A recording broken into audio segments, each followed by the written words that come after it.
e da suspeição. Porque a suspeição, alguns ministros falaram das mensagens, mas não foram usadas as mensagens, tá? Eles julgaram com base em outras razões. Então, em seguida, eu vou falar da suspeição, mas primeiro eu vou falar das mensagens.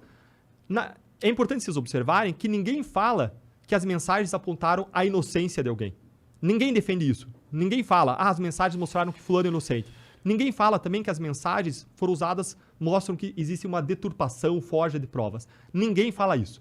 Essas mensagens têm origem criminosa, com criminosos, hackers, que podem ter deturpado elas de todo modo, que não são reconhecidas por nós, elas foram usadas para apontar supostos excessos. Mas para apontar supostos excessos, que se existissem, já teriam anulado várias investigações e processos.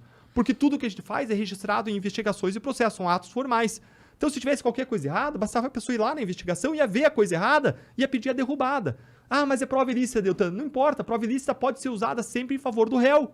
Pode sempre ser usada em favor do réu. Então, se tivesse qualquer coisa errada, os advogados, e sabem quantos habeas corpus teve só na Lava Jato, até o final de 2019? 1.333. 1.333. Eles iriam lá e eles iam apontar os supostos erros. Sabem quantos casos foram anulados com base nessas mensagens? 0. Nenhum caso. Nenhum caso. Mas isso mais de 2 anos depois. O que existia? Existiam sim discussões. Discussões sobre pode ou não pode condução coercitiva. E visões diferentes, porque direito admite argumentação. Mas essa questão do juiz coordenar junto com o Ministério Público para tentar prender alguém não é esquisito? Monark, qual é o limite, na nossa perspectiva, do Ministério Público? Qual é o limite? Acho que todo mundo faz isso. Qual é o limite? Vou te explicar. Qual que é o limite? O limite são conversas que buscam verdade e justiça. Esse limite a gente jamais pode ultrapassar. Agora, o juiz, num caso como a Lava Jato, ele atua não só no processo julgando, ele atua na investigação. E na investigação não atua advogado. Então, se eu quero ser um bom promotor, se eu quero ser um bom procurador, não basta eu peticionar, eu tenho que ir lá explicar o caso para o juiz. Eu tenho que buscar convencer o juiz. Uma coisa é quando você tem um caso lá na vara tramitando. Outra coisa é, como na Lava Jato, quando você tem mais de 1.000 procedimentos com o juiz. Quando você tem um caso, você vai lá e despacha pessoalmente. Quando você tem 1.000 casos tramitando com o cara, você liga, você manda mensagem, você conversa com ele, você expõe os casos e você defende o teu lado, você defende a tua perspectiva, a tua visão. E o juiz, ele pode várias vezes decidir de ofício certas coisas. A nossa lei permite isso. Tem regras expressas do Código de Processo Penal que permitem que o juiz tome certas decisões de ofício. E ele pode decidir no lado A ou decidir no lado B. De ofício significa o quê? Desculpa, de ofício significa que ele pode, por iniciativa própria, tomar certas decisões, inclusive em matéria de investigação. Então, ele pode, de ofício, fazer isso. Ele pode, por iniciativa própria, fazer. Ainda que eu não peça, porque o juiz ali na fase de investigação, o compromisso dele são com os valores da justiça e são com a verdade. E aí você diz, mas isso não significa que teve um conluio, se o cara age para buscar a verdade ou age em favor de valores de justiça? Não. Basta ver que o juiz indeferiu centenas de pedidos nossos do Ministério Público. Basta ver que ele absolveu mais de 20% das pessoas que a gente acusou. Mais de 60 pessoas que a gente acusou foram absolvidas. De 45 sentenças, sabe quantas que a gente recorreu? 44. Que conluio que é esse? Que conluio que é esse que o cara absolve mais de 20%, que a gente recorre de 44, de 45 sentenças e mais? A maior garantia da independência e da atuação imparcial do juiz é a fundamentação de cada decisão em fatos, provas e na lei, e ele usar uma interpretação uniforme da lei nos diferentes casos em que ele atua. E isso aconteceu na Lava Jato? Sim, ninguém nunca apontou incoerência. Agora vamos para o caso da suspeição. O que alegaram no caso da suspeição? Invocaram algumas decisões para dizer que o juiz era suspeito. Que decisões? A condução coercitiva do Lula. Mas espera aí, gente. A condução coercitiva aconteceu não para o caso do Lula, aconteceu para 117 antes. Foi uniforme, então não é o caso do Lula, é todos, então. Talvez eles pudessem argumentar que pelo status do Lula ser um cara famoso, ex-presidente, não sei o quê, ele tinha... Um espetáculo midiático. Ele tipo... É um outro peso. Na verdade, eu concordo com esse argumento. Você tomar uma decisão de fazer um movimento coercitivo do Lula, ok que você fez tudo, mas com o Lula tem um peso político. Isso existe.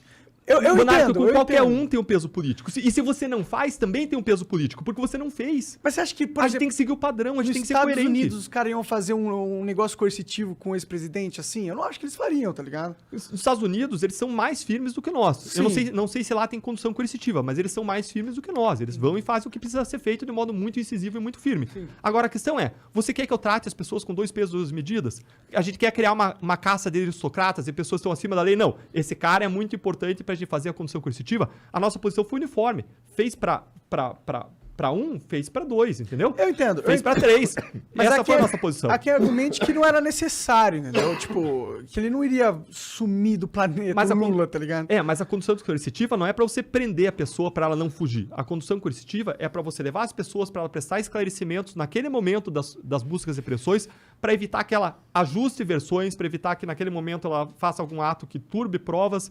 Então, ela tinha uma razão específica, a gente aplicou isso em relação a todo mundo que era investigado e em relação ao qual existiam provas mais consistentes. E era uma medida menos grave do que a prisão. Se você quer que a pessoa não turbe provas, você pode pedir uma prisão temporária. Mas se você pede uma condução coercitiva, ela é menos gravosa e ela atinge objetivos semelhantes. E vocês fizeram no aeroporto e tal. Cara, isso eu ia falar. Foi feito no aeroporto por quê? Pra ser mais discreto, pra não levar o cara pra delegacia. Pra levar pra um lugar mais protegido, um lugar mais discreto. Como é que isso foi parar na mídia? Porque eu acho que foi isso que fudeu, né? Ah, eles vazaram, porra. Acho que o Lula não ia vazar para os jornalistas. Existe um interesse Mas tu partidário avisa ali. antes, ó, vou te levar tal dia, é assim que funciona? Não, você chega lá pra fazer a busca e apreensão e você convida a pessoa pra ir. Se a pessoa não vai, você conduz coercitivamente. Nesses casos, em geral, as pessoas decidem ir. Nesse caso, inclusive, eu acho que a pessoa decidiu ir. Acho que o ex-presidente decidiu ir, concordou em ir. Ah, então sim, ele não porque foi politicamente pra ele era vantajoso. Porque ele ganhou politicamente, sendo... Tipo, eu entendo que era a decisão certa, se você tá sendo pragmático e tal, mas pra Lava Jato, eu acho que se vocês tivessem feito diferente, talvez vocês tivessem... Monarca, é mas custoso, também, claro que é a gente tá custoso. no IC ali também, Tem gente que vem e me fala assim, o erro de vocês foi ter ido além do PT. Vocês Não, acham que o erro? eu tô falando Claro que não. não, a gente tem que fazer em relação a todo mundo. Sim. Veja o PSDB, tem gente que fala, protegeram o PSDB, protegeu nada. Lá no Paraná, a gente pegou o ex-governador do PSDB. Lava Jato São Paulo pegou um ex-presidenciável, José Serra, né, investigou e acusou ele. A investigação relacionada de Brasília pegou o ex-presidenciável Aécio Neves. E por que Curitiba não foi além e pegou outros casos do PSDB? Porque o Supremo restringiu a Lava Jato em Curitiba a Petrobras. E Petrobras, as indicações foram feitas por PP, PT e PMDB. Por isso que ela se concentrou mais nisso. Entendi. Mas a Lava Jato em Curitiba tinha jurisdição também sobre o território do Paraná, então pegou um ex-governador do PSDB. E há várias empreiteiras que colaboraram, apontaram várias pessoas do PSDB. Agora, essas investigações foram espalhadas pelo Supremo para o país. E aí o pessoal fica olhando se a gente fez ou não condução coercitiva, em vez de reclamar de todos os outros lugares que não aconteceu em nada. Ah, que não claro. deu em nada. Sim. O Supremo que não deu em nada até agora. Tem 2 réus condenados e 1 morreu. Sim. Então, você tem todos os outros estados que receberam investigações da Lava Jato e não deu certo por quê? Má vontade? Não, porque o ambiente é árido. Você planta a semente e ela é seca, ela morre com o sol, não tem chuva, não tem água. O ambiente é árido para desenvolvimento de investigações anticorrupção. A Lava Jato é uma árvore frondosa no deserto, que conseguiu criar um clima para se desenvolver, mas isso é exceção, não é a regra. Com certeza. Eu acho que a Lava Jato pode ter tido vários problemas, mas o maior problema foi ela ter acabado. Eu concordo. Esse foi o maior problema. Concordo. Ela tem que ser uma política de Estado, casos como a Lava Jato. Sim. E aí, como é que foi decidida a suspeição do Moro? Com base na condução coercitiva, com base no fato de que foi divulgado aquele áudio entre ele e a ex-presidente Dilma. Agora, de novo, foi o padrão da Lava Jato? Você pode até questionar nosso padrão. Mas o padrão da Lava Jato era, uma vez encerradas as medidas que precisavam ficar em sigilo, você cumpriu a busca e apreensão, você dá publicidade para aquilo. Até para você submeter o escrutínio. Não teve caso mais público do que a Lava Jato. Veja agora, Gilmar Mendes suspendeu o caso envolvendo Arthur Lira, ação de improbidade. Tá sob sigilo. Gente, qual que é a razão para estar sob sigilo? Não é coisa da vida privada.